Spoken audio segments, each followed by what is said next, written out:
Hello friends, आज मी बनवला आहे पनीर बटर मसाला।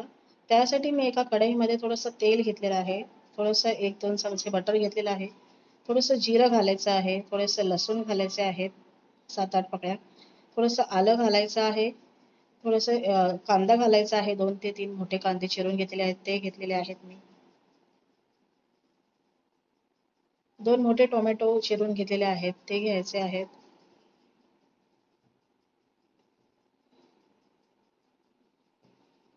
हे सर्व आता आपल्याला मिक्स करायचं आहे। हे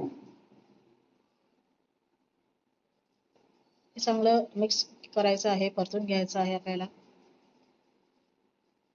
त्यात मी थोडीशी कोथिंबीर घेतलेली आहे, ती ऍड केलेली आहे।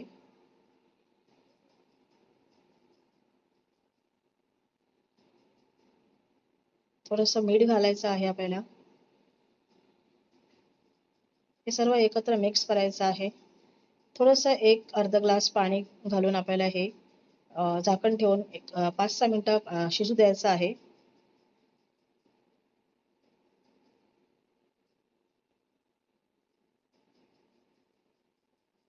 एक 5-6 मिनिटं शिजल्यावर हे गॅस बंद करायचा आहे।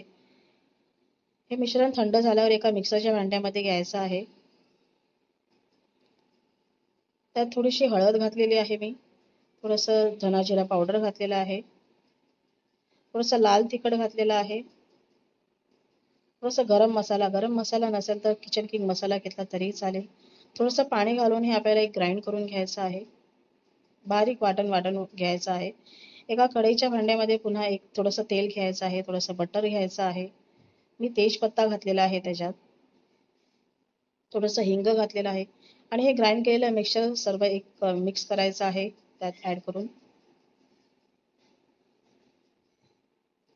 थोडंसं एक धना जिरा पावडर घातलेली आहे पुन्हा, थोडंसं किचन किंग मसाला घालायचा आहे, लाल तिखट घालायचं आहे चवीप्रमाणे आपल्या।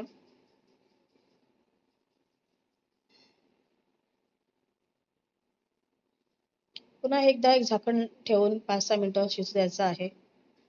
तर मी हे पनीर ऍड केलेलं आहे, घरी केलेलं पनीर आहे ते मी ऍड केलेलं आहे याच्यामध्ये। थोडंसं मीठ घालायचं आहे आपल्याला, थोडंसं मिक्स करायचं आहे, पुन्हा झाकण ठेवून 5-6 मिनिटं शिजू द्यायचं आहे। हे मी साय घरी केलेली आहे, जी मलाई घरी केलेली आहे ती ऍड केलेली आहे मी यामध्ये। वरतून थोडीशी कोथिंबीर घालून, थोडंसं बटर घालून आपला पनीर बटर मसाला रेडी आहे। Thank you. रेसिपी आवडल्यास लाईक, शेअर आणि सबस्क्राईब करा।